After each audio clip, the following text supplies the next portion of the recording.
Hello, my name is Major Michael Kroll, and the topic I'm going to be discussing today is CAD/CAM bonding, an ABC approach.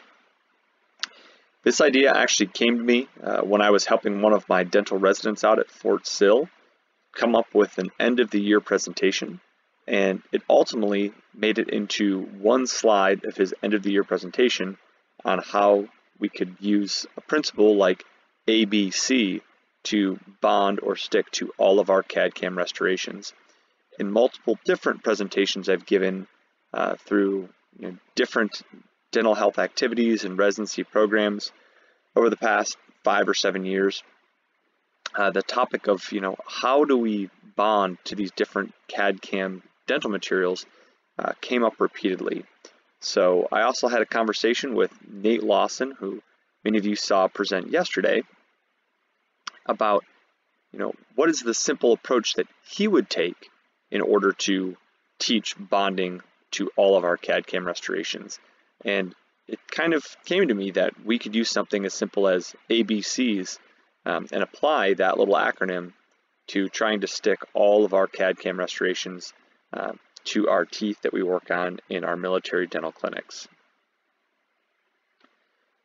So this is kind of an unusual disclaimer, but I kind of want to use this as an example. I tend to tell stories. I'm a very simple person. When I was in high school, I graduated 133 out of 300 people in a small kind of rural town in Michigan. So I wasn't the juiciest high school student going into my undergraduate education, and I kind of had an approach that I was going to do something maybe along the lines of auto mechanics. Spent most of my childhood working with my dad out in the shop. So I tend to try to think of, whenever I'm doing dentistry, how can I relate it back to the real world things that I learned working with my dad in the shop, whether we were working on a car, building picnic tables, rough framing a shed, all the things that I used to do. So one thing that I always like to use as an analogy is celebrity marketing. We know it's effective. There's actually evidence on how effective celebrity endorsements can actually be to selling different products. This is one of the prime examples. And for any of you that are maybe too young to remember this campaign for a certain sports drink, you can bust out your smartphone and you can open up your camera app and focus in on this QR code. And it'll take you back to that classic commercial that I remember when I was growing up. All I had to do was drink Gatorade, and I could be like Mike. Well, what we truly know is it doesn't matter how good of sports equipment you have, what type of fancy drink you have, or whether you're a dentist, and what kind of fancy material you have. You could have the best bonding agent on earth, but you really have to focus on some key principles that lots of times these marketing campaigns miss out on. So I want to let you know that I'm not endorsing any sort of a product, right? I'm not endorsing any sort of a material. I use some as examples throughout to get a point across, to be part of the story, but it's not an endorsement of that specific product. One thing that I'll always say is focus on your fundamentals, right? So focus on your ABCs. Michael Jordan didn't get where he was at because he drank a certain sports drink. He got there because he focused on the fundamentals, put in long, hard hours, and a lot of things that weren't necessarily glamorous, right? A lot of blood, sweat, and tears. So you got to follow the instructions. In dentistry, you got to use good isolation. And you have to practice, practice, and practice, right? The first time you pick up a CAD/CAM machine, you're not going to be amazing at it. The 50th time you decide to prep an all-ceramic crown, or the 200th time that you prep a composite restoration, you're still got a lot to learn, right? So we have to understand, just because we have a certain product doesn't mean we're going to be like Mike. Just because you hear this lecture doesn't mean you're going to be like Mike.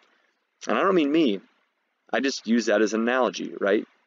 We just have to know that you have to focus on the fundamentals. If there's anything you take away from this lecture, it's focusing on those basic fundamentals. I really want to thank my editor-in-chief, She's been with me ever since my days of, being 133 out of 300 in my high school class. I happened to marry well, and she was the valedictorian of our high school class. Graduated with honors from the University of Michigan, and so happens to be an elementary school teacher. So when I look at her and I look at our children, we're going to use another story to kind of come across, how I came across this lecture. So back in 2020, we moved to the state of California. We were super excited for this new PCS assignment. We had just spent a bunch of time in Fort Sill, Oklahoma, and we were excited to enjoy those beautiful mountains that you see behind us.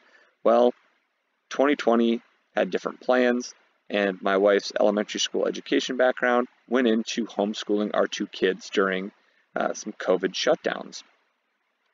Now with that, it really reinforced the fact and the appreciation I have for elementary school teachers. When we teach kids, we don't jump right into advanced topics. We focus much of those elementary years on the basics, the mechanics, the repetition of doing things the right way. So even though, my daughter might pick up a book or pick up a crayon and start drawing this elaborate picture, we still have to focus back on basics, right? On sentence structure, on the subject of a sentence, So all of the things that an elementary school teacher teaches focuses back on the basic principles of knowing your ABCs, crawling before you can walk and walking before you can run. So not only is she my editor-in-chief, making sure that on military documents that I submit, my class ranking in high school doesn't come rearing its ugly head, but she was also one of the inspirations for this lecture I'm giving today. So that being said, there's my long and drawn out disclosure. So what are we going to be talking about today? Well, what we're mainly going to be talking about is understanding the biology of our natural dentition, right? So we can't talk about bonding and sticking all ceramic restorations or just CAD/CAM restorations in general to teeth without understanding some of our basic biology. Well, once we understand that biology, we have to apply basic engineering principles of different CAD/CAM materials to the way that we prep teeth, to the way that we decide what biological tooth structure we remove, which I think in the last lecture from Dr. Schiffenhaus, you saw that very, very well. And then ultimately, we want to distill the chemistry down of our restorations and our resin cements into 3 phases, right? So we have to think of our ABCs. Our acid or our air, B, our bonding intermediate, and then C, ultimately our cement. So not only are we going to be focusing on our ABCs, but we're also going to be focusing on our biology, our engineering, and our chemistry. But then also, we're going to take some inspiration from what I think is one of the greatest executive thinking books that was really kind of ever written. And I think about that as, as a military leader, we have to figure out why we're doing something before we can figure out how we do it or what we're ultimately going to accomplish. So again, if you've never seen kind of the talk that started this book, you can bust out your smartphone, take a picture of this QR code, and it'll take you back to Simon Sinek's lecture on starting with why. So I tend to be somebody, whenever, it could be one of the docs in my clinic, could be one of the residents that I'm talking to, whenever they come to me with a question about how to do something, I always start with why. Why are we doing this in the first place? Which I guess at certain days can make me a bad military officer because I ask too many questions. But ultimately, I always start with my why. So because we're all military doctors here and we're talking about CAD/CAM dentistry, you've heard a lot of science over the past couple of days. Let's get into a little bit of the why we do this anyways in the military dental or healthcare system, right? We're one of the largest providers of corporate dental care in the world. I don't mean corporate dental care in the sense that, we're Aspen Dental, but we have a lot of the same mindsets because we're a managed care organization. We have to follow things like operating company models. We have to think about things like operational lead time, standardization, training and equipment when it comes to a global operation. And then ultimately, one of the interesting things is we fall into that capitation model, right? So it's not fee for service. You may look at your production at the end of the month and pat yourself on the back because you had a month where you produced 500 DWVs. Well, who cares? Because we're not really actually looking at that anyways. We have to have a reason that we, break even or pay the bills in our military treatment facilities. But really, how much care can we provide at the lowest cost while also maintaining our objective outcomes, which in the military are, wellness and readiness, DRC1, DRC2. So those are the things that we ultimately think about. So why we're doing this is because we want high quality, we want things delivered in a timely fashion, we need them to be cost effective to answer our capitation model, but we also need patient satisfaction, right? Why are we here? Well, we're here to take care of patients. So ultimately that becomes a very important thing. So under that model of managed care, we also have to be highly reliable, right? So why do we use things like digital dentistry? Well, it reduces variability because when we have something where we're milling a restoration, if I had a lab technician wax 10 crowns on the same die, every single one of those restorations would look different. Well, think about when I mill a restoration. Every single one of those is going to be the same. So we reduce our variability, which ultimately can reduce unforeseen complications and errors. Well, why do we have military dentists in the first place? Well, because we have to set the stage to develop and train and sustain our dental force that supports our full spectrum of operations. So we can't just send things off post all the time. We need to have dentists that can adapt to work on a ship, work with the rapid pace of the Air Force, work with, long drawn out ground campaigns of the Army. So we have to be able to sustain that force to support our full spectrum of operations, right? If anyone's listening to this that can sign me up for Space Force, I don't know how a MCXL with that water is going to do in a zero gravity environment of, the Space Force, but, beam me up, Scotty, I'm ready to go. Then ultimately, what do we want, right? So we need to be the leader in oral health, and we also need to be an integral member of the Army medicine team.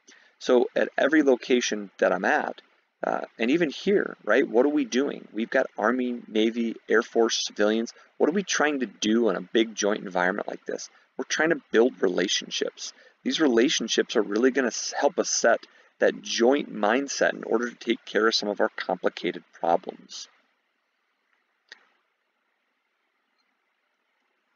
So why am I in a bonding lecture talking about strategy? Well, if you look here, a lot of the ways that we have to think moving forward is this joint framework, right? These ends, ways, and means. These joint publications for different ways that we tackle difficult strategies in the military, right? So do we play a critical role in strategy?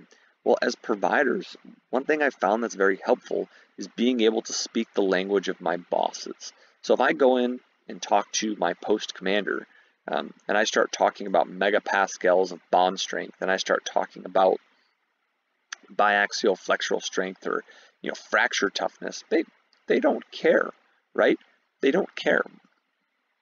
But how can I get across the point of the type of dentistry that I like to do and the type of dentistry you're hearing about here today? Well, we have to speak in terms of our objective outcome measures, things like readiness, okay? So when we look at our operational framework, which, this is an Army publication I have up here, but it's very similar in joint publications like you see below. Readiness is the decisive operation. That's what accomplishes our mission, right? So it's not complicated, it's just readiness. Being able to deploy, that accomplishes our dental mission.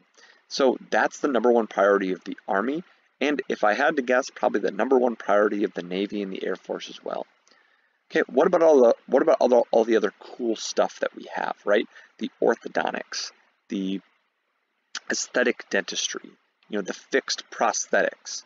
Well, what does that do? Well, it goes into our shaping operation, right? So that is the operation that establishes the conditions for us to carry out our mission. So if we don't have, physically, patients that we're promoting oral health, we're improving and conserving the physical well-being of our patients, well, then we don't really have a state of readiness at the end. So at the end of the day, we have to think that this healthcare delivery as our shaping operation really ties into wellness, which is our sustainment operation, right? So we want to keep people healthy, teach them to be healthy, and keep them healthy for a long period of time. So ultimately, when we think about strategy, when we think about digital dentistry, all of that stuff fits together to essentially give my commanders what they want. A decisive operation that happens very quickly, a sustainable force because I can provide very long-lasting restorations, but then also I can have my shaping operations to promote and improve the physical well-being of my patients by talking to them and showing them the high level of care that we provide. So overall, I hope you see that strategy plays a very critical role and is part of the why we do CAD/CAM dentistry in the military dental services. So hopefully you see that.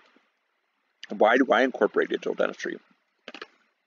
Well, partially, I think it's cool, right? But like I said, that's not what's going to buy a new CAD/CAM scanner for my clinic.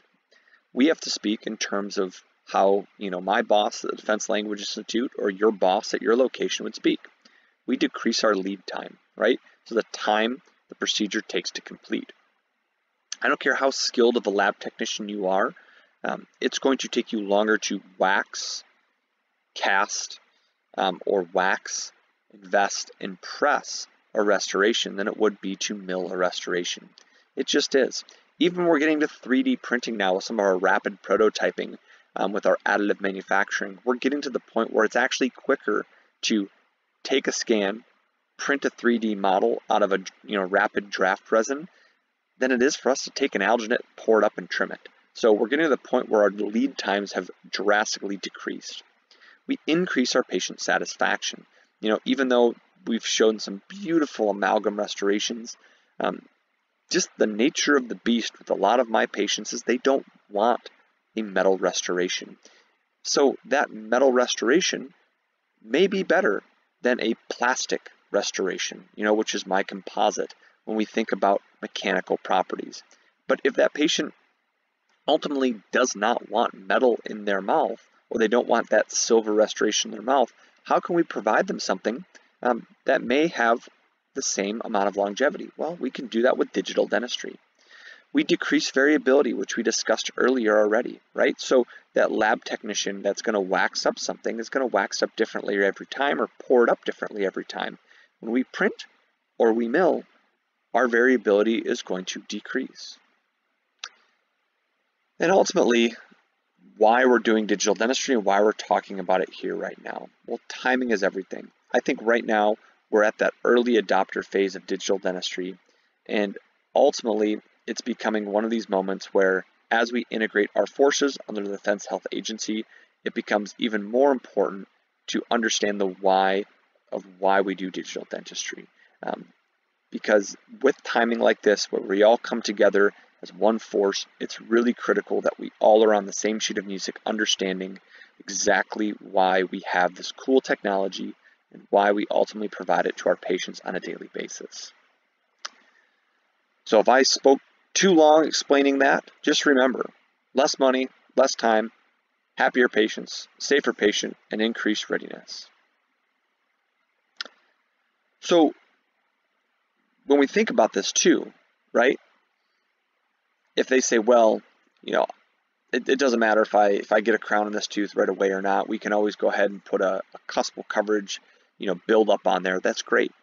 But when there's been studies that have looked at teeth restored with crowns, and when we delay that treatment or increase that lead time, we're almost 3 times more likely to have that tooth extracted when compared with those restored within 4 months. So when we decrease that lead time, it really goes to show you that not only is this timing of us coming together as a joint environment important, but the timing of when we do these procedures on patients is extremely important as well. So anyone who's gotten into this CAD/CAM stuff if you're not a doc that does it regularly, you're just getting into it, it can be really, really confusing. So if you want, I did give everybody a copy of this lecture. I do have a video copy or a video recording of this available for you to watch at any time. If you want any slides for yourself to use for any purposes whatsoever, you're more than welcome to them. All of my stuff I give out, right? Because my whole job here is to hopefully make people accept this, use this, teach you how to fish and not just give you a fish. But ultimately, I want you to be able to have this to use as a reference. So when you think of CAD/CAM and how confusing it can be, these things constantly are going through my head, right? Of how am I going to restore this tooth and what's it going to look like? So ultimately, we don't really necessarily want to break down every single instance of when I'm going to do an inlay, an onlay, a full crown, or a hybrid composite, or a ceramic, but there's some key things to remember, right? So as we talk about biology of teeth, it's important to remember, do we have a peripheral rim of enamel on a tooth? If we do have a peripheral rim of enamel on a tooth, we have to think biomimetically, right? Restoring a tooth with something that's very similar to the tooth structure we're taking away. So I want to restore my tooth to the strength of my peripheral rim. If that peripheral rim is enamel, well, I'm probably going to, and I'm bonding, I'm probably going to go with ceramic. If I have a peripheral rim of my tooth not enamel, and I'm trying to bond something, I'm probably going to look at either the hybrid composite approach, or I'm going to go on to polycrystallines, something that is going to be very, very strong. Is that tooth endodontically treated? Well, if it is, I'm almost automatically going to go to full cuspal coverage. And the reason I'm going to go to full cuspal coverage is really based on an article from Salarabi looking at 1.4 million teeth and looking at the fact that 85% of teeth that didn't have full cuspal coverage, of the teeth that were extracted in his large study, even though it was epidemiological and it was retrospective, 85% of the teeth that were extracted that were endodontically treated did not have full cuspal coverage. So we're going to try to cover those cusps as best we can.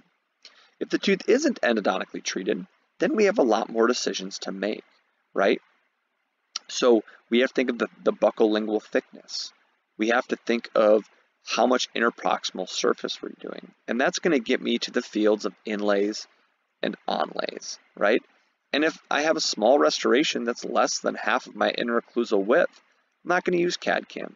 I do a lot of direct restorations, do a lot of gold, do a lot of indirect restorations.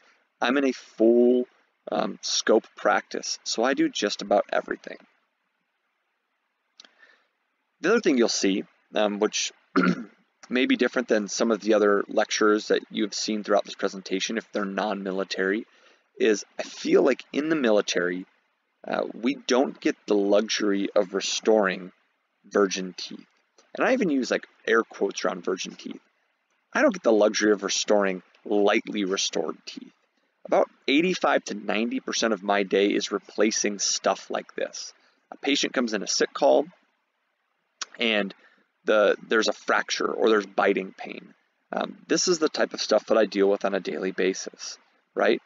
We see we've got occlusion, not on this big composite restoration because the doctor was, concerned about putting in a occlusal contact point on this composite. So we left it on the lingual cusp of this tooth.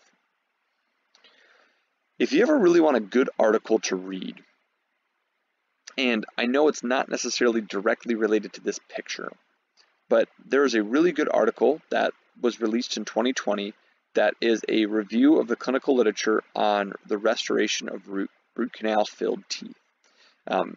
It just resonates with me because even though this tooth, in this picture is vital, so many of these teeth that come into me were restored with non-surgical root canal therapy, and now they've got a fracture, or they come in and they're partially restored. They have some sort of a interim restoration in there. This article is great because it breaks down longevity of all ceramics, longevity of amalgam, longevity of composite, or looking at endodontically treated teeth. So in the military, one takeaway is we don't get the luxury of restoring biology at its finest in its virgin state. So we are going to go into a little bit of engineering before we actually really jump into the biology of teeth. So where do posterior teeth break? Well, this is important, right? So when you see something like this on a sick call exam, or you see something like this walk into your clinic and you're debating, whether to do partial coverage or full coverage style of restorations, we have to understand there's an article done by Bader that looked at where mandibular and maxillary posterior teeth fracture, and what they found is that lingual cusps fractured twice as frequently as facial cusps. Well, that makes sense, right, on a mandibular tooth because of the angulation of that tooth and the way we typically prep by putting a mechanical undercut on that tooth. On maxillary teeth, it was actually the mesial buccal cusps that fractured the most, and then followed by the distal lingual cusps. So again, it wasn't actually our main, loading cusps. It was more of our supporting type cusps, which we would see fracture more often. Now, the nice thing about posterior teeth when they break, and I'm sure you see this in your practice too, the majority of them are some form of a McDonald fracture, whether it's class 1, class 2, where it's enamel and dentin. Very rarely do we start to get into enamel, dentin, and pulp. And even more rare, unless it's actual true dental trauma, do we see the class 4 type of fractures, which are enamel, dentin, pulp, and alveolar bone. So a lot of these fractures are kind of self-limiting, but still it can put us into very unique situations. And if I see a tooth like this that comes in, I'm not thinking partial coverage, I'm thinking full coverage, based off of where this tooth is most likely to fracture and some of the things that are already presenting in this clinical photograph.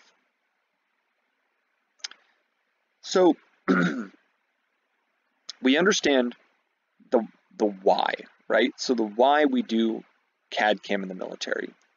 Okay, well, I'm going to walk you through basically very quickly how I prep a tooth like this, because I think it's kind of important to understand before we get into the chemistry, how do I actually evaluate this tooth for what type of restorative material I'm going to put on there, and ultimately what type of bond I'm going to use.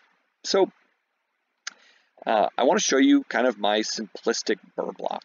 So every single tooth that I prep, and I mean it, every single tooth that I prep has this burr block. I tend to be very, very, very simplistic on my burrs. You can see this burr block actually has 2 open spots, and we've actually added 2 additional burrs to it. But I don't have the luxury of listening to the latest and greatest lecture and trying to figure out what type of burr do they have. Oh, I want to get this specific depth reduction burr, because I have to think of overhead cost, right? I'm in a clinic that has a limited budget. So how can I manage my budget appropriately? It's by reducing my stock and reducing my inventory.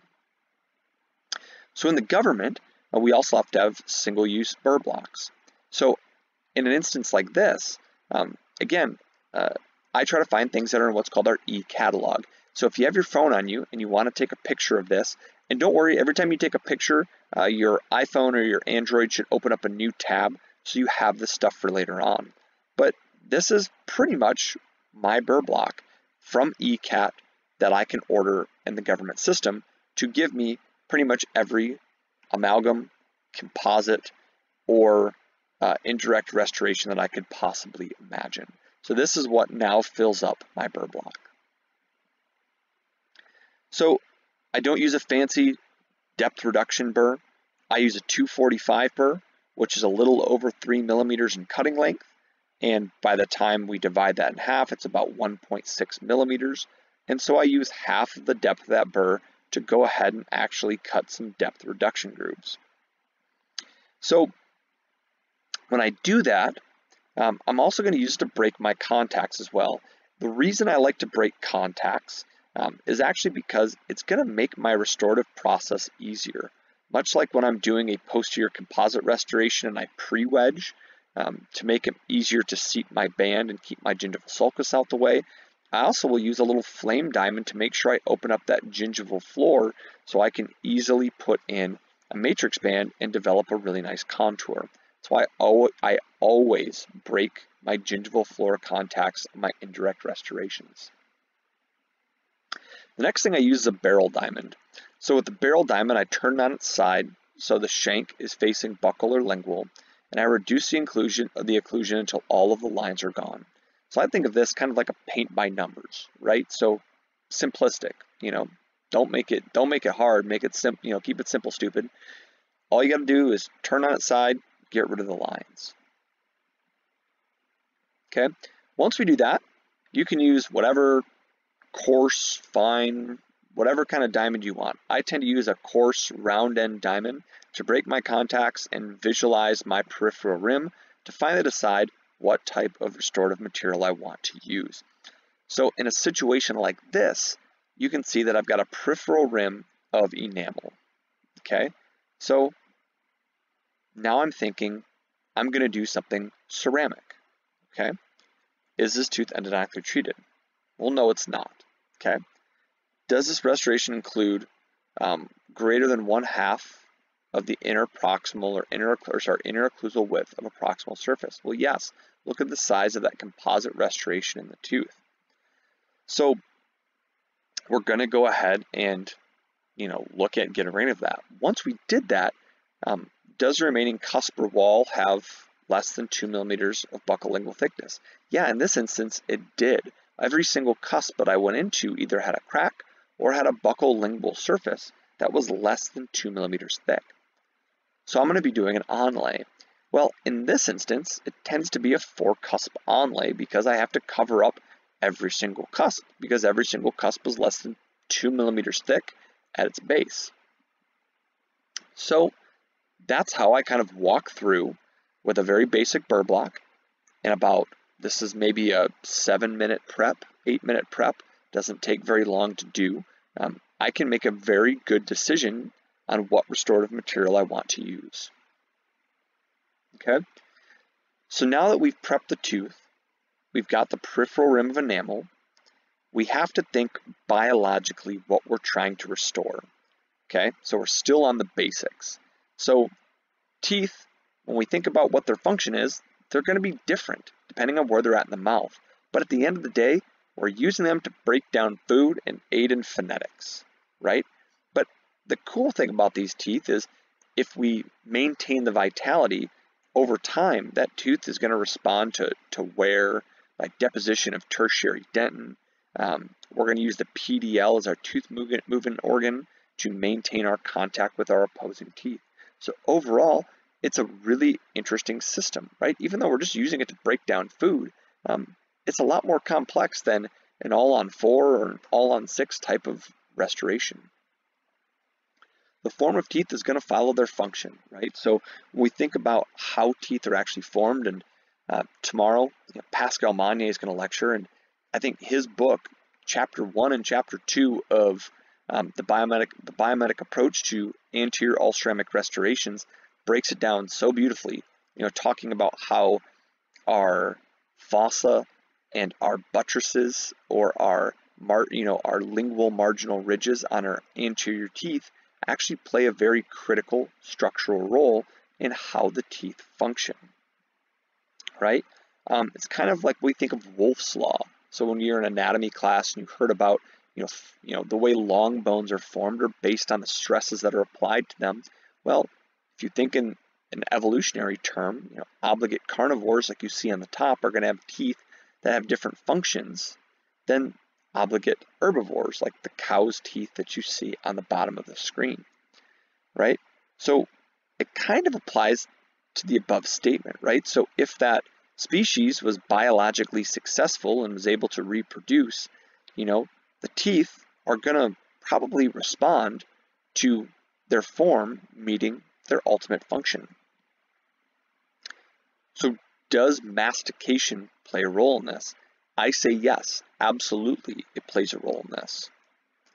Well, does pathophysiology play a role in this too? Well, yeah, absolutely, right? So think about how teeth break. When patients come in with a fractured cusp on a first molar, what were they doing? Well, biting, I was, just chewing an oatmeal raisin cookie. That was my patient yesterday morning. and they fractured a buccal cusp.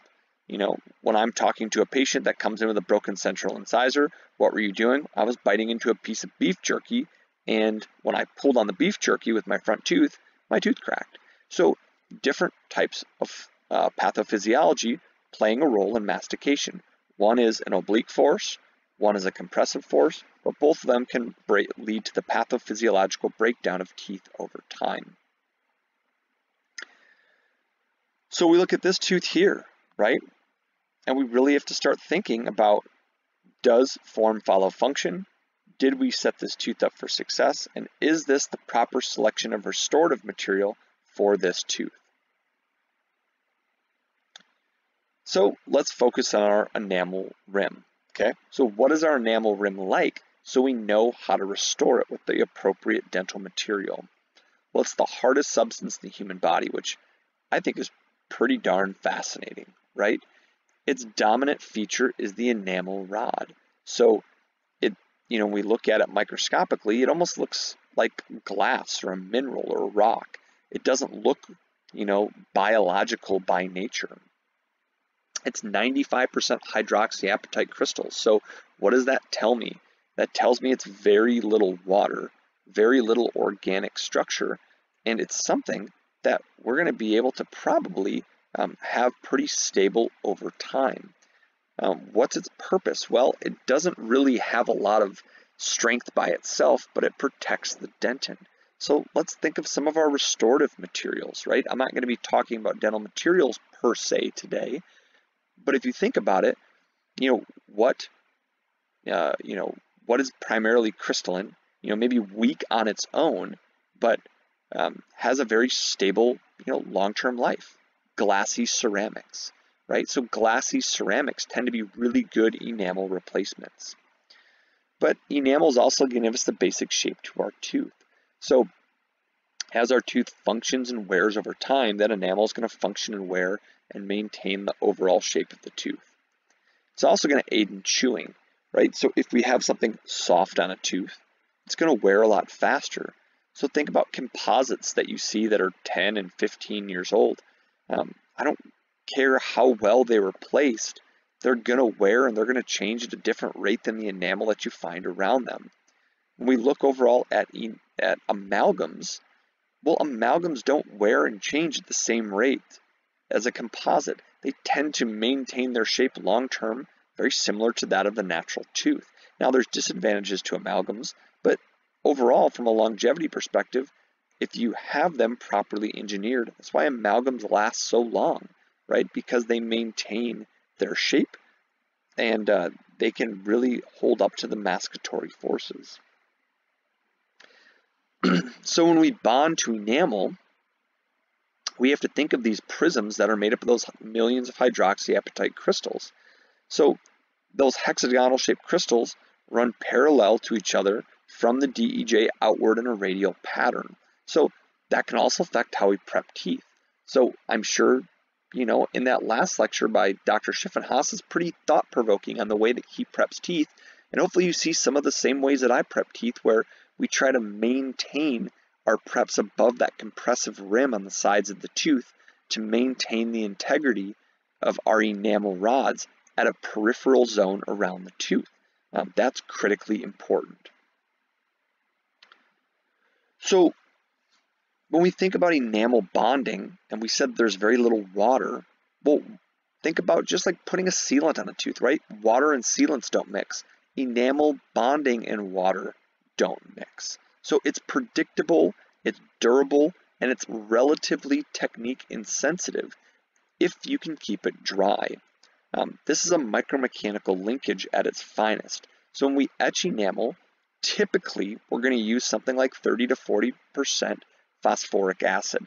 Now we can use acidified monomers like 4-meta and 10-MDP, but when we think about what we're actually trying to accomplish, we're trying to accomplish a relatively large micromechanical linkage into that enamel and not a hybridization of an intermediate layer of organic molecules. So thinking about selecting the right tool and the right bonding agent for what we're trying to do, well, that's why I have fifth generation, or sorry, it's why I have fourth generations and seventh generations in my clinic. There's different reasons to use different bonding agents based on what we're trying to accomplish. So enamel etching can be anywhere from 15 to 30 seconds to get that frosty appearance.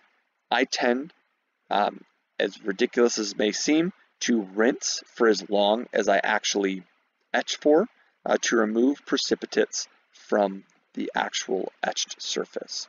So when we look at the effective etch, typically historical literature will say it's about 10 microns deep. And then ultimately, we're not trying to use an intermediate hybrid layer. We're just trying to penetrate with a hydrophobic monomer. So we don't need a dentin bonding agent per se, but we need a very lightly filled or unfilled resin to penetrate down, and we need a scrubbing motion to get into those 10 micron deep little areas that we had etched out. So when we think of moisture contamination, it's a major reason for enamel bond failure. So when we're doing veneers, when we're doing enamel bonded restorations, if we can get a rubber dam on, we can ligate a rubber dam, invert a rubber dam, awesome. That's going to be the best way that we can keep moisture out of the situation. If you can't, and you're going to use something like an isovac, or you can use something like an Obtrugate, you have to make sure you manage that gingival crevicular fluid appropriately so we don't have enamel bond breakdown, which is really the critical peripheral rim that's going to support the rest of the longevity of our restoration. So as we move through, we know that this is very, very predictable, right? We get that frosty appearance. And I just wanted to show you a couple pictures, right? So when we look at these pictures here, what we can see is that nice frosty ring that you see around the top of that photo. When we talk about moisture exclusivity, that's what you see on the bottom, right? So even with that CAD CAM restoration that, sorry to give you a spoiler alert of what it's going to look like when I bond it later on, but the one that we showed earlier, this is what it looks like when I get ready to bond it. So if I can, I'm going to clamp just that tooth, keep my rubber dam completely underneath my clamp, but there's different modalities that we can use as well, but this is going to be my most predictable way for moisture exclusivity. The other thing we have to think about is our wetting angle, right? So this is the reason we're etching enamel. So when we're etching enamel, we're roughening enamel, I think of it kind of like a titanium abutment. So when we get it back from the lab, oftentimes that titanium abutment is mechanically roughened, right? So you see those roughened lines on the outside of it, which is going to decrease our wetting angle. And that wetting angle is the angle of a liquid on a solid substrate.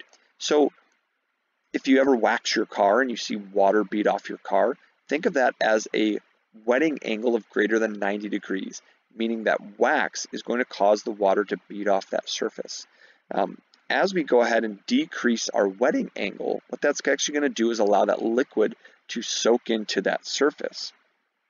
So what that does is it increases our surface, the ability of the surface to be permeated by that liquid. So that acid etched enamel wets really, really well, which is good and bad, right? Because if we wet it with a proper hydrophobic monomer, we're going to get a really good long-term bond. But it's bad too, because if we get any saliva on there, well then now we've shot our most predictable bond that we have in the mouth. So that's why moisture exclusivity is so critically important. Well, how do we decrease the surface energy of our adhesive? Well, if we want that adhesive to go in, on our enamel, lots of times our adhesives are pretty thick. When we talk about, the secondary part of, let's say, OptiBond FL, well, we're going to use our primer, even though we don't need that, cross-linking action that's in that primer to connect to that, hybrid layer. We're going to use the more, the less viscous ability of that material to soak into that enamel. So just as a pictographic example, here's a titanium abutment that was mechanically roughened at the lab, but then also air abraded in my clinic. So you can see which one of those is going to accept if I'm going to bond to it, an MDP containing bonding agent better? Well, not to give you a spoiler alert, but it's going to be the one on the right-hand side, the one that's been air abraded with aluminum oxide. So I tend to do that with most everything that has a resin-containing component to it. I don't cement things with zinc phosphate anymore. Typically, I'll use resin-modified glass ionomer as a luting agent. So even if I'm doing a luting agent, I still air abrade the surface. So now we're going to get into dentin, right? So what is our dentin going to help us with when we talk about the ABCs of bonding CAD/CAM restorations? Well, this is the most abundant part of our tooth. Its distinct feature is that Swiss cheese-like dentinal tubule.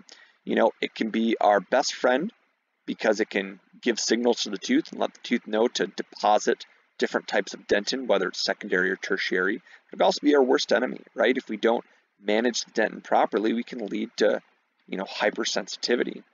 When we look at dentin under a microscope, not only does it look more like Swiss cheese, but it also looks more like fabric, right? Think of it like a sofa in your house or carpet.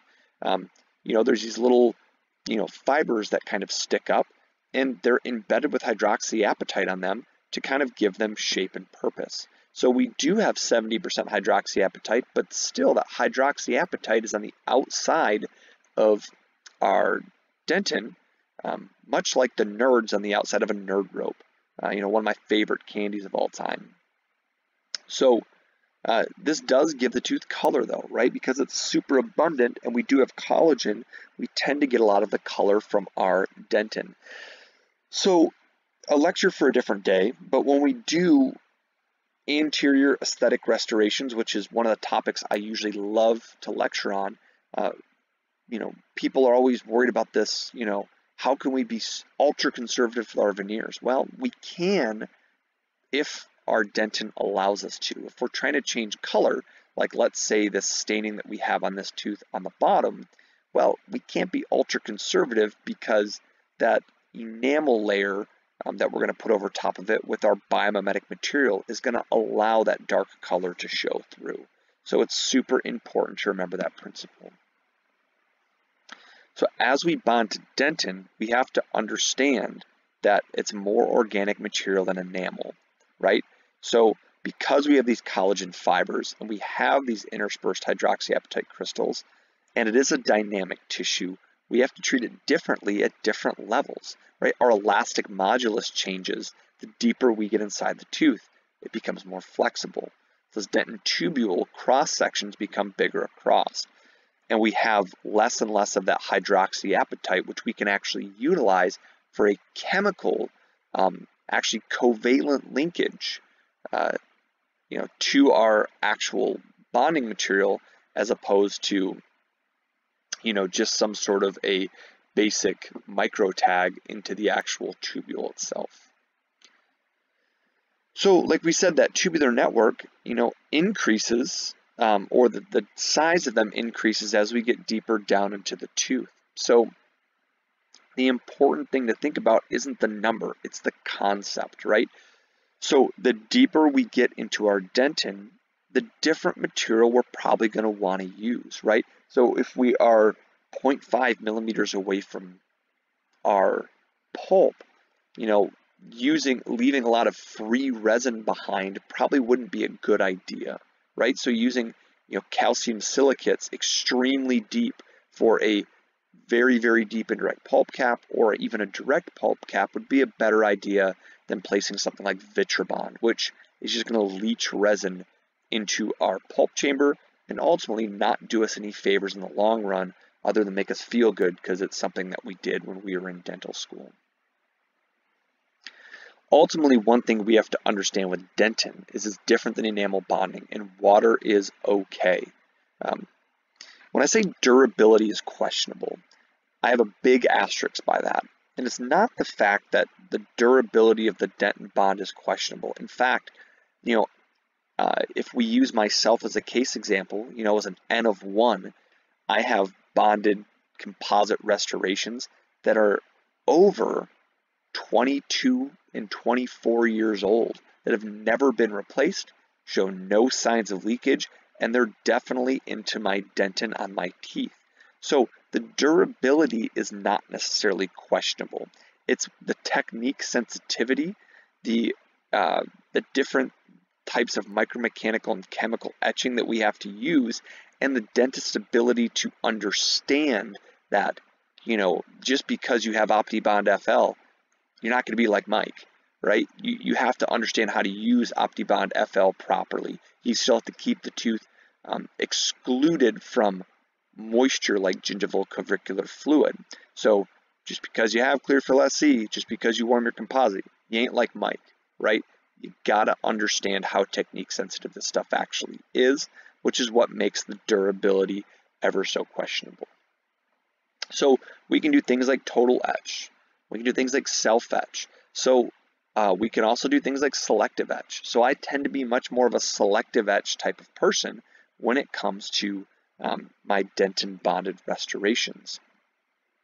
So when we talk about simplicity of our restorations, we can have single step, we can have multiple step.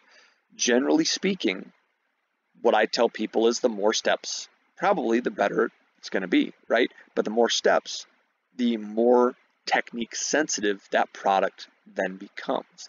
So if you have OptiBond FL and you're not using a total etch before you use your OptiBond FL, well, that OptiBond FL is worse than your 5th generation simplified, OptiBond Solo Plus. So it's all about understanding the basics, and the directions and manufacturer's instructions for use are an absolutely wonderful place to start.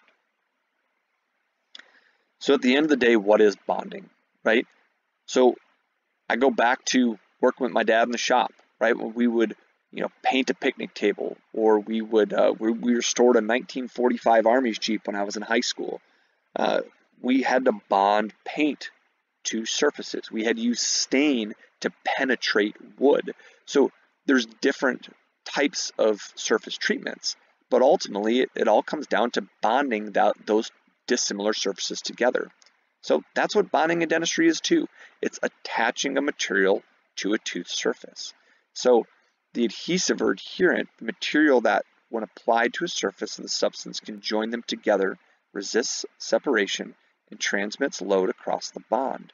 So the bonding agent is going to help us do that, right?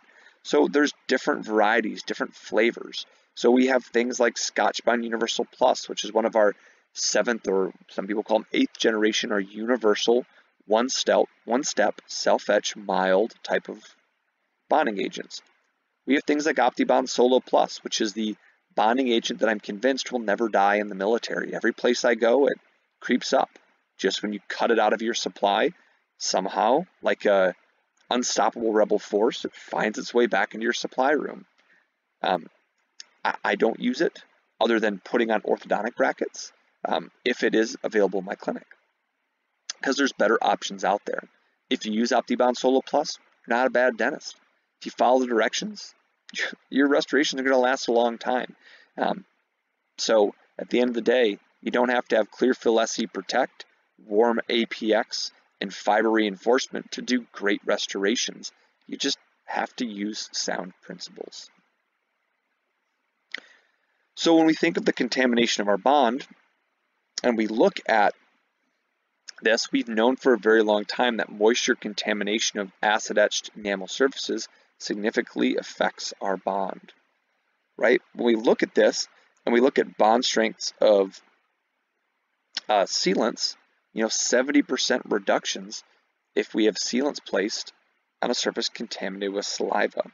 So when we look at things contaminated with saliva, whether it's dentin, which we'll get to in a little bit with my crown preps, or enamel, again, something we'll do with my veneers, it is necessary to re-etch and remove and recondition that tooth surface. So now that we've talked about biology, right, we understand what we're sticking to.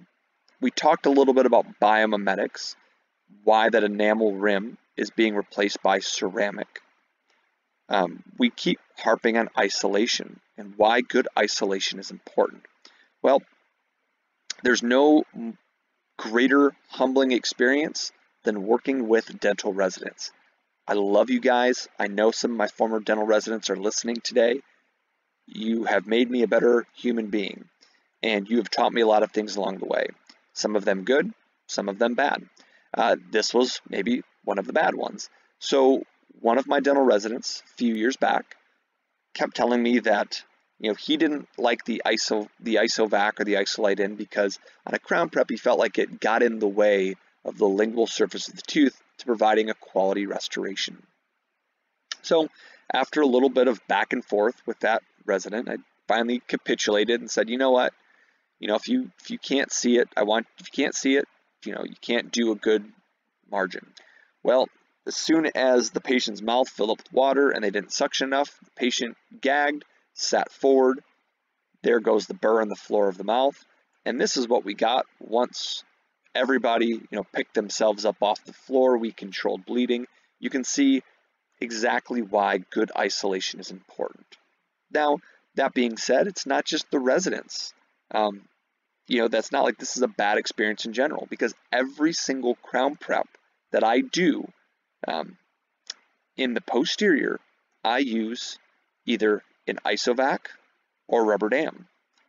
And in using a rubber dam, I so happen to have an electric or an air-driven handpiece turbine explode in a patient's mouth. Luckily, because of good isolation, I was able to recover every single one of these ball bearings, the race housing that exploded, and all of the pieces without having to file any sort of a patient harm type of report. So good isolation protects you from these types of emergencies. In the Army, our clinical practice guideline actually specifically says isolation is required for all restorative procedures, rubber dam, isolite, or similar products. And you must annotate it in the dental record. If the isolation is not used, the reason and alternate method must be noted in the dental record. So that's something to really think about, right? It doesn't have to be rubber dam. They're great. They look really cool on Instagram. But you need to have something to protect your patient, protect yourself, and ultimately make your restorations better. So why is there a picture of this beautiful, beautiful vehicle on the screen? Well, I want to get on the topic of immediate dentin sealing. And like I said, I tend to be a very simple man. I have, when I think of a complex problem, and I think of all of these academic nerds battling back and forth on, this literature says this, and this meta-analysis says this, and we look at this longevity study, it says this, but in this case series, all of these restorations worked. I tend to, you can find an article to support pretty much any sort of point of view that you have, right? So evidence-based dentistry is great, love it. I always support what I do with evidence, but my dad always had a saying, right? And when I went to dental school, my dad said, hey, just don't become an educated idiot. And what he meant by that was, just because you become educated, don't take everything that you learn out of a book. Everything that you learn doesn't have to come from the book, doesn't have to come from a research study. Apply what you know, apply your practical knowledge to that literature, to that book smarts, to become somebody that can really solve a problem. So here's my attempt at not being an educated idiot. I bought my dream truck. Always wanted a Jeep. When I was in high school, I worked with my autos teacher, and we restored like a early 1990s, late 1980s, can't remember what year it was off the top of my head, but a gray Jeep Comanche. At the end of our advanced autos class, after we restored it, he wanted to sell it to one of us. I passed on it, and I was upset because I never had a chance to buy my dream Jeep Cherokee or Jeep Comanche pickup truck. Well, my Ford F-150 finally died, and Jeep started making the Gladiator. So I buy this beautiful, beautiful pickup truck. Jeeps, though, and pickup trucks, they get dirty, right? They get dirty all the time. No matter how clean we keep them, inevitably they're going to get dirty. I have furry creatures that live in my life. whether they're blonde and furry with a tail or blonde and furry with a wetsuit. They're just going to make my life even dirtier, right? And if I want them to ride in my beautiful truck that I have nice and clean, I know that they're going to get it extremely dirty. And it's not necessarily the one in the wetsuit that I'm concerned with, but it's my front seat passenger. My dog that was supposed to be my hunting dog, which is now more of a front seat passenger because she has anxiety when she rides in the bed of my truck. So, what's the first thing that I did when I bought my dream truck? Or when I bought this truck and said, I want it to look good 10 years from now to make sure that it lasts? I went to the store and I bought Scotch Guard by 3M to protect my seat, and then ultimately covered that Scotch Guard with a seat cover, right? So that way, when this furry creature sits in my seat and she ultimately gets it dirty, just like a truck is supposed to get dirty, it's very easy for me to vacuum and wash off my seats. Well, how does all of this apply to my dentin surface of my teeth? Remember earlier I said dentin under a microscope looks kind of like fabric, right? There's these little fibrils that come up that are interspersed with hydroxyapatite.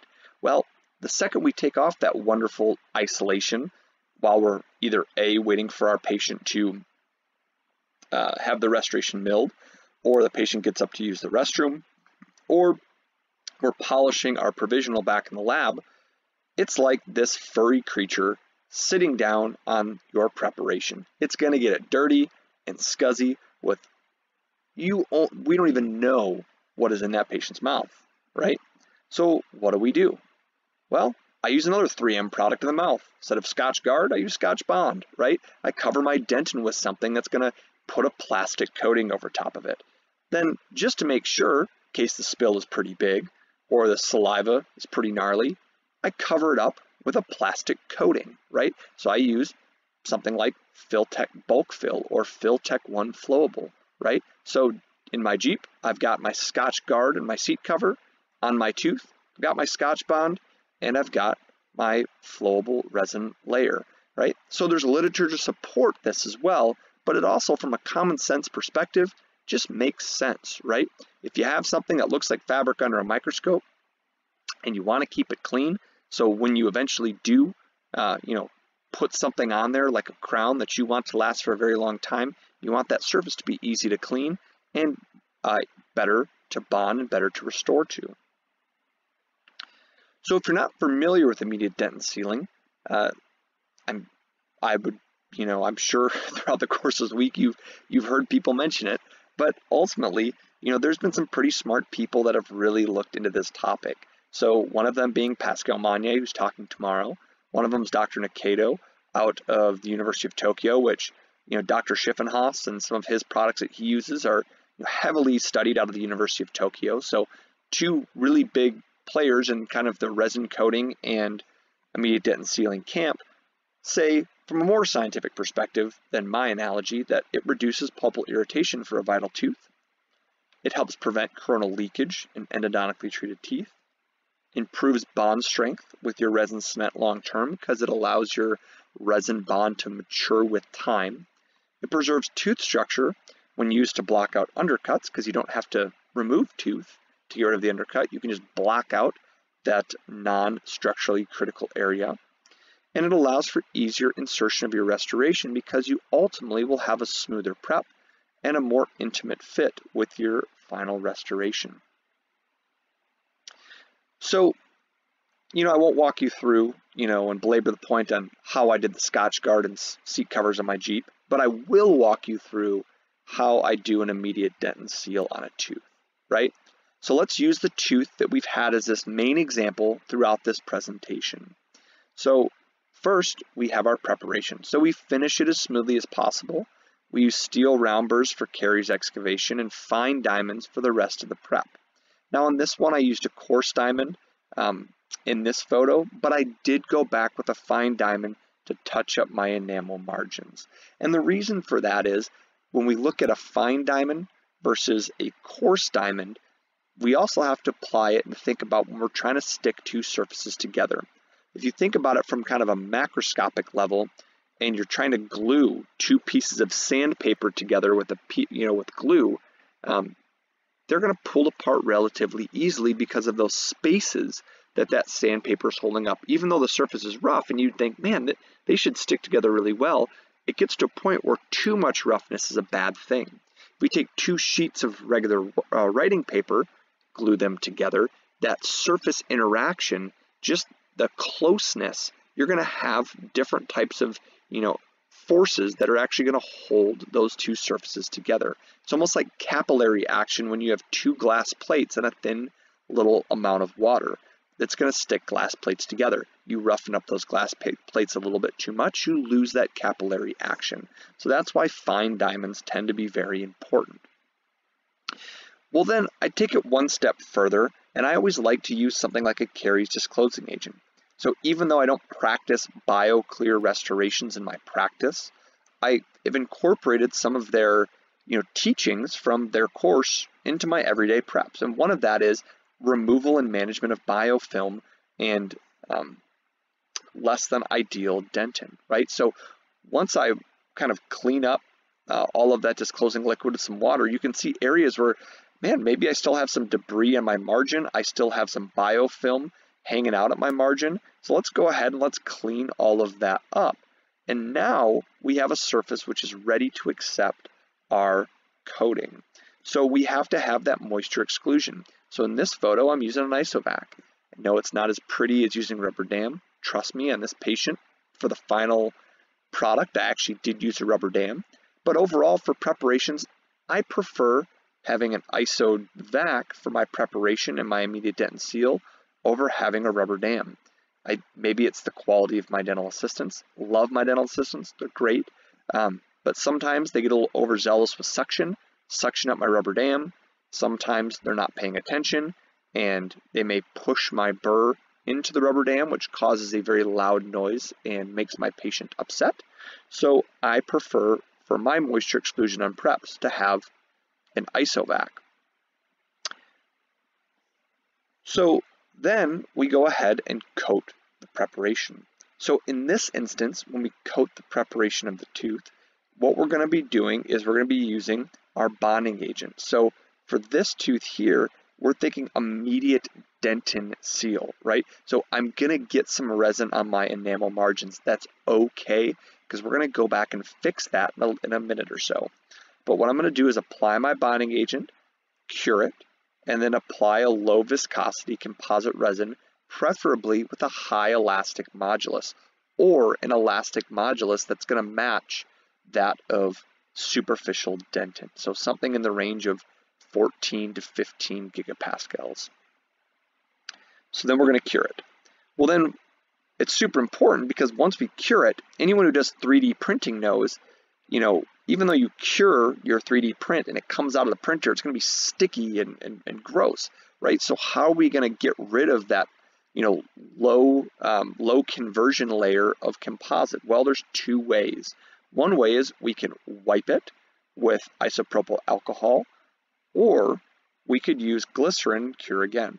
I prefer to use isopropyl alcohol. I've got an abundance of it because I have a 3D printer, and we've got gallons and gallons of clean stuff hanging out in our flammables cabinet. But I'll take that under isolation on a cotton pellet or a microbrush and just wipe it off. Then I'll go ahead with a fine diamond and clean up all of my enamel margins to get this ready to bond.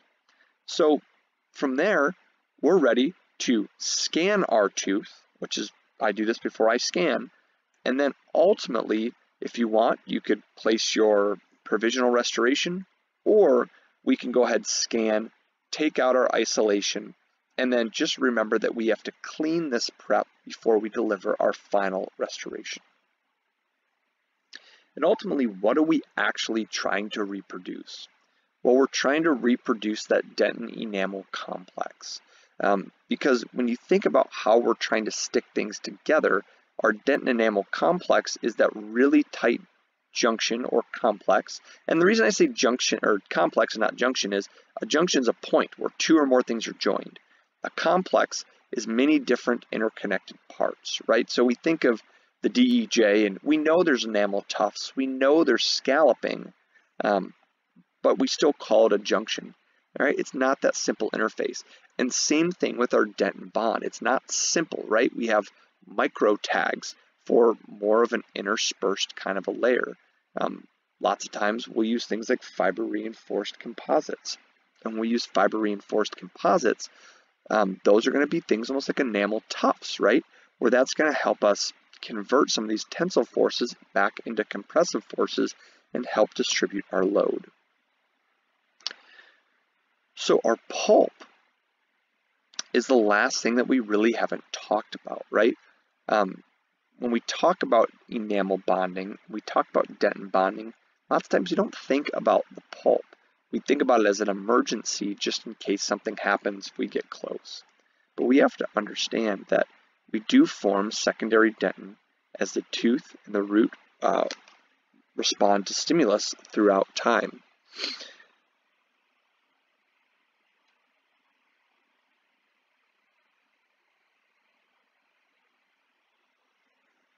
Sorry about that, lost my microphone for a second. But it's also going to signal extreme temperature, pressure, and trauma, right? So every time we work on a tooth, there's going to be trauma. So if we get too close to the tooth, and you think about those dentin tubules that we talked about that get wider and closer together as we get closer to the nerve, well, we're going to have more communication, which can lead to more bad things happening in the pulp. Inevitably, the more dentistry you do, the more teeth are going to have pulpal exposures. In the Army, our clinical practice guideline allows us to do indirect and direct pulp capping or pulp exposures on vital pulp as long as there's no history of lingering pain or spontaneous pain, and it's typically something that is a small mechanical exposure and not a carious exposure. But the one thing that I want everybody to take away is resin near the pulp is not a good thing. That leads to something like you see at the bottom, something like this dispersed mineralization. We want something like we see in image E, which is continuous mineralization. So what's going to give us that? Is that going to be a resin? No, right? So what's going to help us out are things like calcium silicates or biodentin or MTA.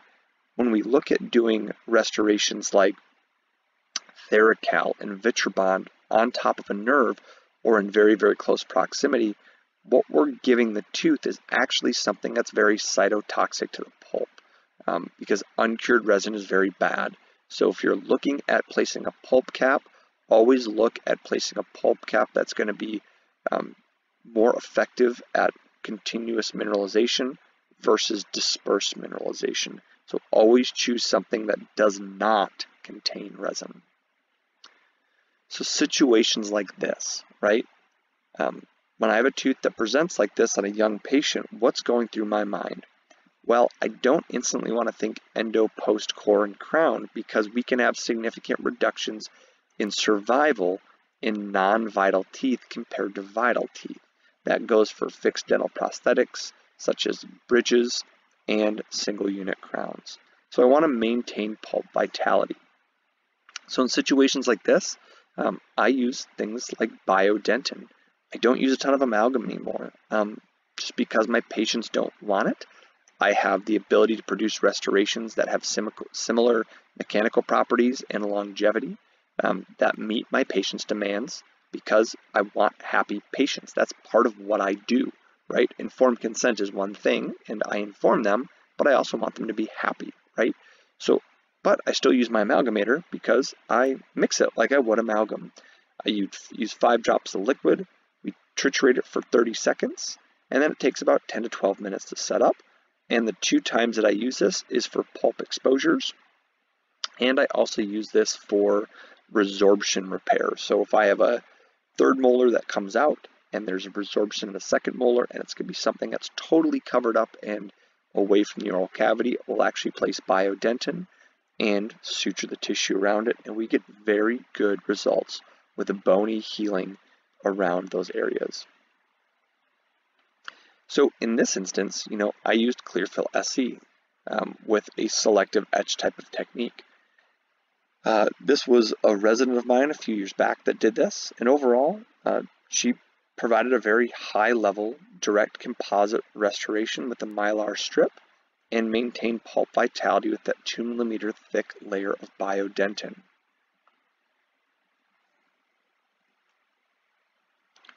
But ultimately, that direct composite ended up failing, and we had to do an Emax restoration about a year later after that resident left.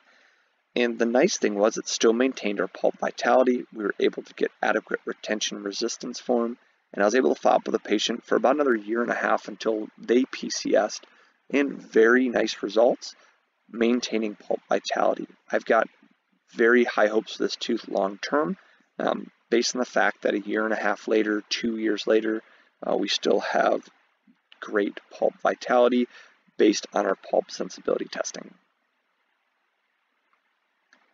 Okay, so now we're getting into kind of, some of the actual, we understand a lot of the basics, we understand all the biological structures, but now we have to understand that on this long road to failure, and we're thinking about full crowns versus partial coverage, we're thinking about materials and engineering, and we're thinking about doing CAD/CAM onlays.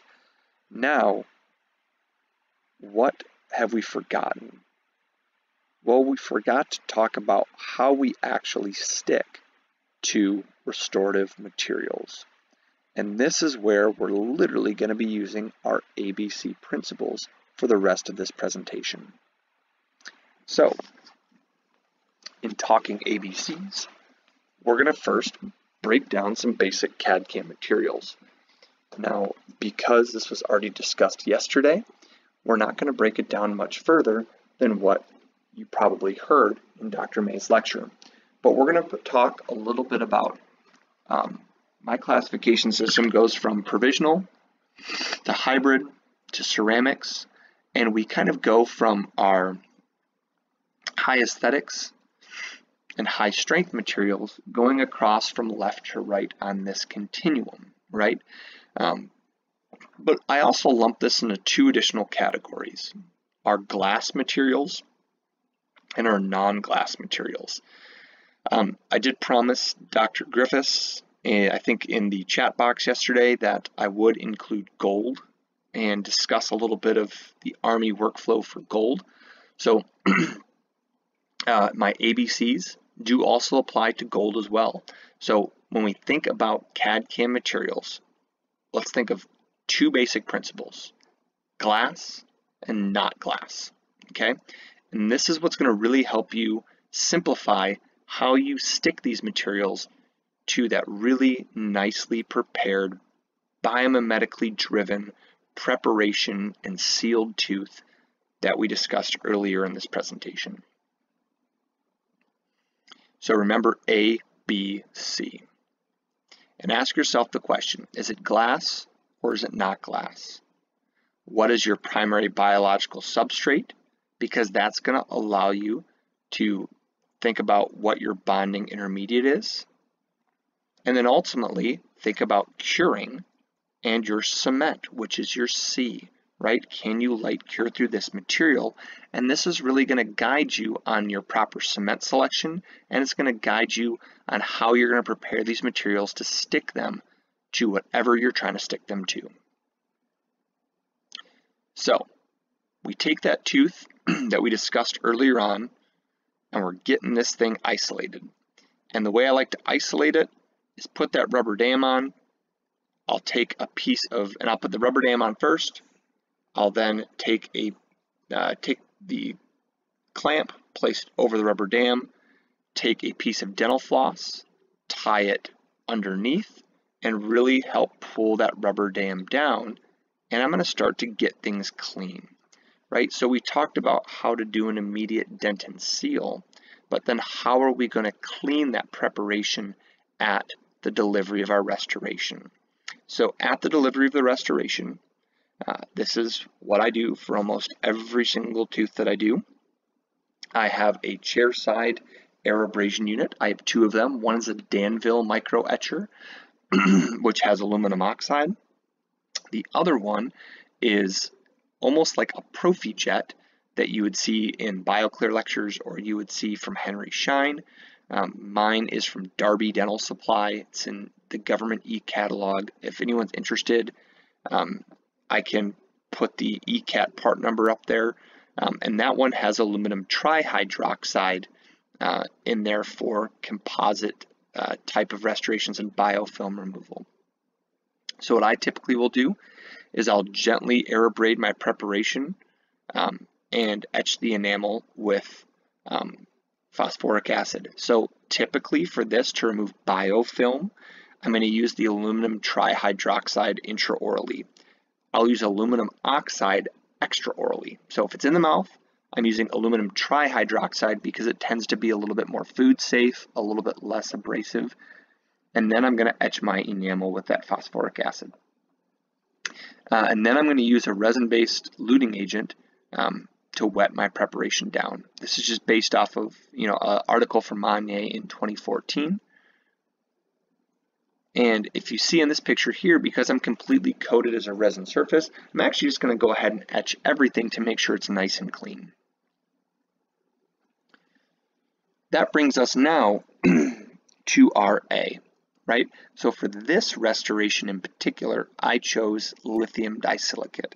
It's my go-to in about 90% of situations. If the patient wants a tooth-colored restoration, if they want a metal restoration, I'm going to do type 3 gold, typically a Fermalay type of alloy. I very rarely use single unit zirconia, almost never. But that being said, let's talk about the A to our ABC. So acid. We're going to use acid when we have a glass, okay? A general trend to remember is as your glass content increases, your acid concentration increases and your etching time increases, okay? So let's think about that. If we have a high glass feldspathic ceramic, we typically look at that as a yellow etch, like you see in the top right hand corner, being 9.6 to 10% hydrofluoric acid, and we typically etch for about 60 seconds. If we look at lithium disilicate, which is 30% glass and 70% lithium disilicate, then we typically look at the glass content being lower, our acid concentration being 5%, and our etching time being 20 seconds. So there's lots of studies looking at what acid you should use. I'm a firm believer in following directions. One thing I will say on acid concentration, this isn't a deal breaker to me in a clinic. If you only have 9%, which is the yellow, and you need a bond and Emax restoration, it's fine. Still etch it for 20 seconds. Just reduce your time from, don't do it for 60 seconds, but just do it for 20. And what this study in 2017 found was really that your etching times when we discovered that 5% at 20 seconds was the minimum acceptable time and minimum acceptable concentration to get the bond strength that we wanted to Emax. If we etch for longer periods of time, there's not a statistical difference in the roughness and flexural strength in the groups that were tested in the other study here in 2017. So I tend to not be a stickler on which acid I use. I just tend to say, in general, if I have it, I reserve my 9% at 60 seconds for my high glass and my 5% at 20 to 30 seconds for my low glass type of materials. So again, here's my basic takeaway from this, okay? What's my thought on etch and prime? Well, being a very simple person, I think of etch and prime kind of like this right here. When you look in my shower, I've got a 3-in-1 body wash that apparently does shampoo, body washing, and conditioning. And then when I look on my wife's side, she's got 3 bottles just for her hair. So again, the longer, my hair is nice and short, this military cut, you're not going to notice the fact that my hair doesn't have the body that my wife's may have. But at the end of the day, more steps, probably you're going to be a little bit better, right? So this study in 2018 says there's limited research. It's less toxic, but it did have adequate bonding on full coverage restorations with lithium disilicate. So if you're in an environment where you're worried about environmental safety, like a dental school or a large residency program, Monobond Etch and Prime is probably okay. It's just, again, from a common sense perspective, it's probably not going to be as effective as utilizing a hydrofluoric acid and a dedicated type of bonding intermediate. Okay?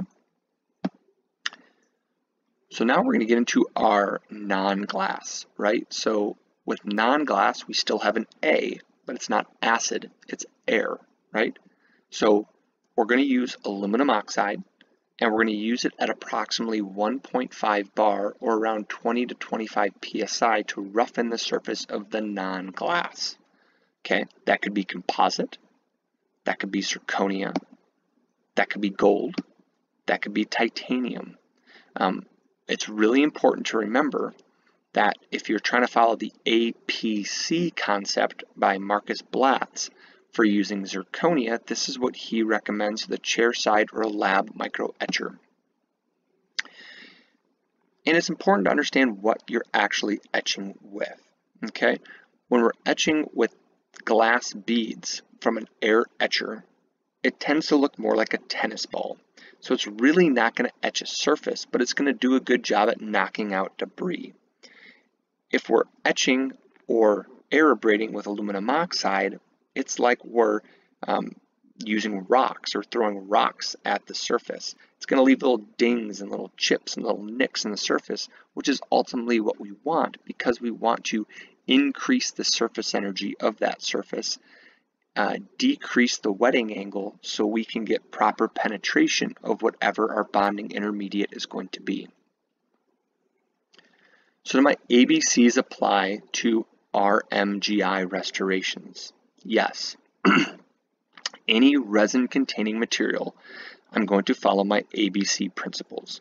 I'm going to have my acid or my air abrasion. So typically, I'm going to use my air abrasion, and for this, I'm going to say gold, right? I want to make sure that that surface is rough. So here on the left side, you see a restoration that was given to me from my Army Dental Lab, from a gold restoration that was milled from a wax pattern of a digital scan that was submitted to the Army Dental Laboratory through LabTrack Connect. On the right-hand side, you see that I had to make a couple, or they made a couple internal adjustments, and then I actually went ahead and I etched it with aluminum oxide in my laboratory. And you can see I use a little bit finer particle than maybe the Army Dental Lab uses. So I have a little bit more of a uniform, a little bit more of a fine type of surface, which is really what I want to get if I'm going to apply any sort of intermediate bonding layer to that gold restoration. So when do I bond gold? Well, I bond gold in situations like this, where I have a gold restoration that came back from the Army Dental Lab, and by maybe a little iatrogenic damage to the margin in trying to fit that restoration on the model and pick it up and dropping it, there's a little imperfection to that margin greater than 3 millimeters from the surface of the implant. Not only do we have that little marginal imperfection, but we have a little bit of increased spacer thickness over that abutment. So the only time that I typically bond gold is on implant supported screw-mented restorations that don't have ideal resistance form. So when we're in the lab selecting our proper air abrasion setting, what we're going to do is we need to make sure we first locate our selector knob and know which is in each tube. So in my lab, we have tennis balls or glass beads in the green, and we have the rocks or aluminum oxide in the yellow. So it's important to know which one you have, because lots of times if you look at the pressure, it's set up at 4 or 5 bar. If you hit a glass, or not a glass ceramic, but let's say you're trying to clean out some object fix putty or some refractory putty from a milled restoration, and you selected 5 barometric pressure of aluminum oxide to clean out that object fix, you are going to decrease the flexural strength of your ceramic restoration, because to clean out that putty, you're throwing rocks at it, when really you want to clean it out with tennis balls. So that high pressure is okay. So if we're going to go and use aluminum oxide, we want to make sure we loosen this knob and get our barometric pressure to be at the right setting, which is approximately 1.5. So that takes care of the A in our ABCs. The next thing we're going to talk about is the B, or bonding to our tooth substrate. So for glass, we're going to use silane. Okay, so we have single bottle, pre-hydrolyzed, and dual bottle, which is ethanol and acetic acid mixed to hydrolyze on demand, which essentially is MPS. It's the same thing. The nice thing about this, when we look at this from a chemical perspective, is this is actually a covalent bond. So this is a very, very strong bond. Whether you're using a single bottle or a dual bottle, this MPS creates a covalent bond between the silica and the oxide of both the methacrylate and the silicon oxide glassy ceramic. Our non-glass is a different story. So our non-glass, and I'll get to what we use for gold, but on anything but gold, we're going to be using 10 MDP. This methacrylate monomer has a functional phosphoric acid group. So that functional phosphate group deprotonates, and we have that negative charge on the oxygen, which after we've aerabrated our zirconia or other transition metal, because zirconia is a transition metal or a base metal, we're going to end up with a positive charge. Through that positive and negative charge sharing, we're going to create this stable phosphate link that's resistant to hydrolysis, but not completely, right? We can still undergo hydrolytic degradation. Gold requires what's called the disulfide methacrylate ring, which I'll show you a little bit later on what it looks like, but it tends to be relatively stable. But we have to remember, glass is covalent, non-glass is an ionic linkage. Ionic linkages aren't as strong as covalent linkages, because these can be broken down by things like hydrolysis and protonation. So if you're confused and you're like, well, do I have a silane? Do I have MDP? Do I have a disulfide group? You know, can I have one that does everything? Sure, it's easy. Monobond Plus takes care of all of it. Monobond Plus has a ceramic silane. It has a phosphate 10 MDP group.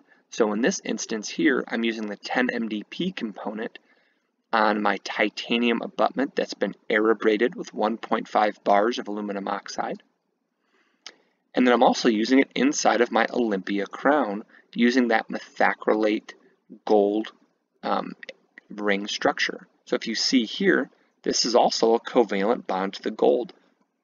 So gold actually has a relatively stable bonding interface at the molecular or chemical level.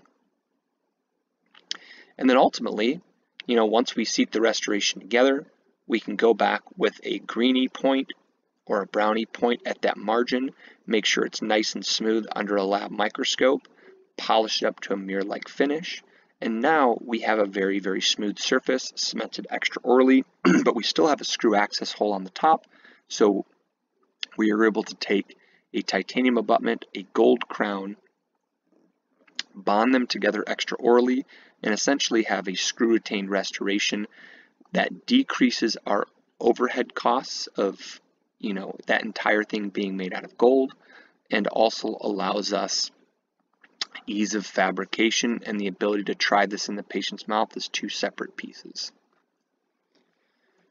Then finally, we're going to get on to our cement selection and our curing ability. So RCs, cement and cure. So there's a study by Yu in 2014 that looked at different indications and contraindications of different classifications of cement. So when we think about it and we look, we have to try to find what cement is going to fit into essentially, my workflow the best, and which one is going to pretty much be the most ubiquitous. And when we look across all of the different cements, it is our conventional resin cement can pretty much be used everywhere except for a metal post and core, and all metal PFM crowns, unless that conventional resin cement is also an auto cure cement like multi-link hybrid abutment we saw. So if we have resin cements and we have adequate isolation, we can actually use these for about every indication. So I like to apply the stoplight analogy. So we have to think of my green light cements that if I've got proper isolation, I can use them anywhere. My yellow light cements that mean, well, perhaps maybe there's some color stability issues, so we can't use these cements in certain indications. And then my red cements, my zinc phosphates, my glass ionomers, that you have to have proper retention resistance, you have to have proper material strength, you have to have proper indications for that material to work. So again, I like to think of green, yellow, and red when I think of the different cements and not just the brands. So looking at a table from that study, you see they break down different representative products by different manufacturers. I know one of the lieutenants, I think that presented yesterday, was from the University of Minnesota. So to give some homage to the 3M products that were talked about yesterday, I think this is a great way to remember it. Not necessarily you don't have to use their cement, but think about their products and how they're colored, right? So our Rely Excluding Plus, you have to have proper material thickness, you have to have proper isolation, you have to have proper retention resistance form. So I tend to say, hey, this is my red light cement. I can't use it for veneers, for all of my CAD CAM restorations. I can really only use it if I have, gold, zirconia, and I have proper retention resistance form. My yellow cement is something like my Unisem or even the new Reliax Universal, where really the only place I can't use this is in a veneer type of situation because we're worried about color stability of that cement.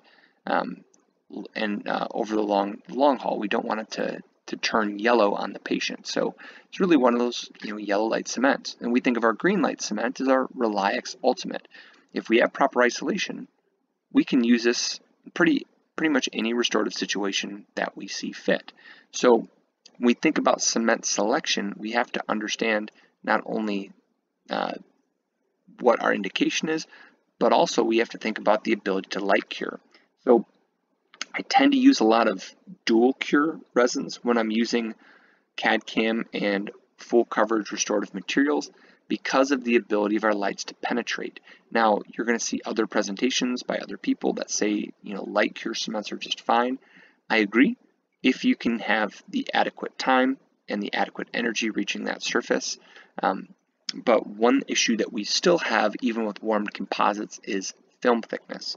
One issue we don't have with cements is film thickness, because ever since 2009, all recently introduced dental cements meet the ISO standard for film thickness for up to 2 minutes after mixing. So it's interesting too that we have to understand that the thicker our cement gets, especially the resin composite cements, the decrease in fracture strength of materials that we see. So if we are indeed using, let's say, warmed composite, and we don't have the restoration seated all the way, and we have 300 microns of space, well, that 300 microns is going to affect the strength of our material. Example I use for this is, think of pane of glass. If you set a pane of glass on a flat concrete surface and step on it, chances are the flexural strength of that glass isn't going to matter too much because you've got a nice non-squishy supporting surface. You take that same pane of glass and you put it over a piece of shag carpeting and you step on it, it's probably going to crack. Why? Well, because now the fracture resistance or the fracture strength of that material becomes much more evident the less supported its underlying surface is, which is kind of the same principle like when you place something like a Vitribond or a glass ionomer underneath a CAD CAM restoration. The mechanical properties of that restorative material from a flexural strength and from a elastic modules perspective are much more flexible than our restorative materials or dentin. So that could put our material at a higher risk of failure. And there's actually studies that show there's up to 155% increase in failures long-term in restorations that have a glass ionomer base underneath them if they're milled from a CAD CAM perspective.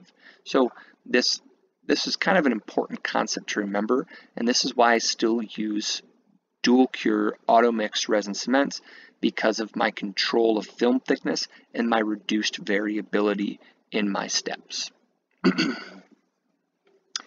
Then we have to make sure we cure and manage our oxygen inhibitor layer, whether that's over bulking our composites or in this instance putting a glycerin layer over top of my all ceramic restoration. And ultimately, we have finally made it through the entire story. We've walked you through the basics of understanding how we approach CAD CAM. Why we do CAD CAM in the military, how we approach the restorative process, and then what we're actually trying to do when we bond a tooth or a ceramic restoration to a tooth substrate. So we've kind of walked through biology, engineering, and chemistry. We've walked through why, how, and what. And ultimately, we taught you some ABCs to bonding these different materials to the tooth that's underlying. So in review, we have to remember for our ABCs that we're going to have glass and not glass. And those two categories are going to determine what types of A and B that we use, and ultimately, regardless of the cement that we use, how we're going to stick it to the tooth. So remember, A, acid is any glassy ceramic with more etch and more time for more glass. Air abrasion is anything other than ceramic, typically 1.5 barometric pressure of aluminum oxide. Bond, silane for ceramic, but 10 MDP for zirconia. C is cement. Cement is going to be our light cure resin cement for thin veneers that we can absolutely cure through. Dual cure resin cements for thicker veneers and all ceramic and hybrid composite restorations due to the modification and consistency of our film thickness. And then self-adhesive dual cure or auto cure polymerizing resins for polycrystalline or metal crowns or posts, kind of like you saw in my gold crown example that I showed earlier. But ultimately, if we follow these ABCs of bonding, we understand the basics. We listen to manufacturer guidance, and ultimately we practice. We can get effective single unit restorations like the one in the picture or the one that we presented throughout this presentation predictably in a single appointment very quickly at low cost to our patient, which ultimately makes our commanders happy, and it's the reason why we do CAD CAM dentistry in the military. This is just a basic breakdown of my dental ceramic classification that we talked about.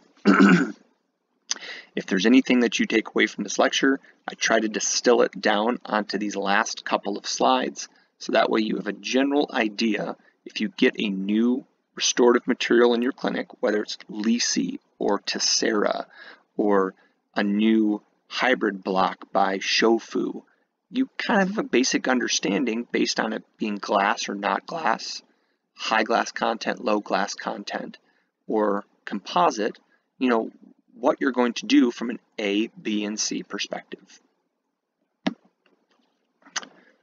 Other than that, these are my citations for this presentation, and I thank you for listening to this presentation today and would like to open up to any questions at this time.